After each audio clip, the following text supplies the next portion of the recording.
As the employer of an apprentice, you have a responsibility to support all aspects of the apprenticeship, which is a blend of both on and off the job training.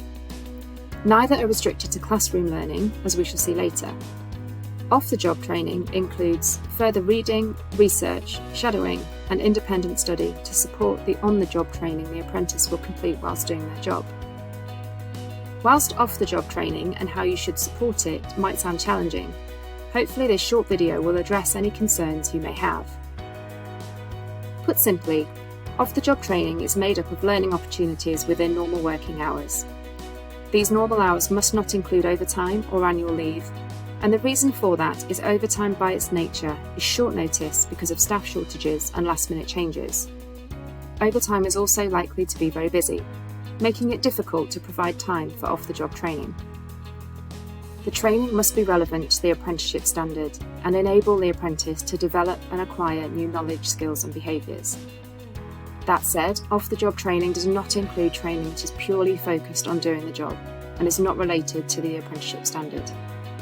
Nor should it include any learning related to maths, English and ICT, unless it's embedded or contextualised to the apprenticeship standard.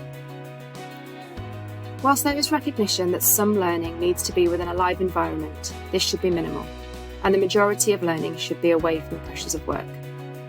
Off-the-job training is underpinned by the application and practice of this learning when in the live working environment. This is known as on-the-job training. We'll revisit this again later. The change in the funding rules in August 2022 meant a change to the apprentices off-the-job entitlement. For apprentices enrolled prior to August 1st, 2022, the minimum entitlement remains as 20% of their normal working hours. This is irrespective of how many hours they work. For apprentices enrolled on or after the August 1st, 2022, apprentices working 30 hours a week or more as their normal working hours must complete a minimum average of 6 hours per week as off-the-job training. The entitlement for apprentices working fewer than 30 hours per week remains as a minimum of 20% of those normal working hours. Please make sure you're aware of your apprentice's minimum entitlement and support them to achieve this. If you aren't sure, please check with your apprentice's coach. So why do off-the-job training? Off-the-job training gives your learners the opportunity and space to effectively learn and commit that learning to long-term memory, enabling them to apply it to the workplace in their on-the-job training and day-to-day duties. Apprentices will build their knowledge and skills, enabling them to talk about and promote their role and your organisation and industry. Through wider skill development, you'll be supported to fill skills gaps and bring in fresh ideas, sharing learning throughout the workplace. You can expect more from your apprentice from the deeper understanding they will gain and the opportunity to apply this in the workplace. Applying learning to a wider concept supports deeper understanding. Time invested in your apprentice in the formal reviews and off-the-job training can increase the feeling of being valued, and as such increase loyalty and motivation, in turn increasing retention and productivity. Thinking about the return on your investment of embracing apprenticeships in the workplace, there are many ways that you and your business can benefit. Meaningful mentoring and support from you as the employer can greatly enhance the apprenticeship journey. Alongside the off-the-job training, employers can help shape this part of the apprenticeship, guiding apprentices to fully understand the mechanics and commercial side of their business. With the right guidance and support, employers and mentors can help to develop their senior team members and managers of tomorrow as apprentices grow and evolve with and as part of the business. So, who is responsible for what? As the employer, you should identify opportunities and activities for apprentices to take part in during working hours. You must also make sure time is given to the apprentice to complete their necessary learning activities.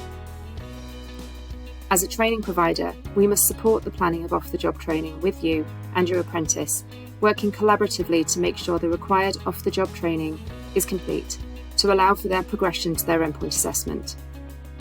We also support apprentices to ensure it is tracked and recorded in Smart Assessor, their e-portfolio system. Your apprentices must track and monitor their own off-the-job training. Activities provided for them must be completed, but they should also seek out relevant opportunities to build their knowledge, skills and behaviours. As the apprentice's employer, you should then plan their on-the-job training to support them with opportunities to apply and practice their learning. Let's go back to their journey and see what your apprentices do that can be used as off-the-job training. Coaching sessions with coaches and mentors which are relevant to the apprenticeship standard. Writing assignments and completing projects or activities, preparation and research undertaken for assessments, including professional discussions, observations, or interviews. And once these are complete, writing reflective journals to support consolidation of learning and planning for the future. Delivery of teaching and learning and reflecting with your apprentice on what they've learned and how it might be applied in their job role. Personal development discussions to reflect on previous learning and plan new learning, both with your apprentice's coach and with you in their one-to-one review sessions. Role-playing or simulation exercises with mentors and peers, away from the pressures of work, as well as observations by mentors. In-house training, attendance at workshops, training days or webinars, and industry visits or conferences relevant to the apprenticeship standard. Learning new skills at work through shadowing other members of the team. Any teaching and learning or self-study relevant to the apprenticeship standard, including reading or watching videos and completion of online learning. Practical training or training in the workplace on new working practices or new equipment relevant to the apprenticeship standard. Practice assessments which improve knowledge, skills and behaviours, and mock assignments to help prepare for endpoint assessment. The key pieces to take from this are that off-the-job training needs to be relevant, new learning, and take place within your apprentice's normal contracted hours. If you aren't sure whether something counts towards off-the-job training, then do these simple checks. Off-the-job training should occur throughout the practical period of the apprentice's programme. Therefore, it does not include anything completed prior to the start date. Learning must be relevant to the apprenticeship standard and build on the knowledge, skills and behaviours they need to achieve it. Training for the job that has no relevance to the apprenticeship standard does not count.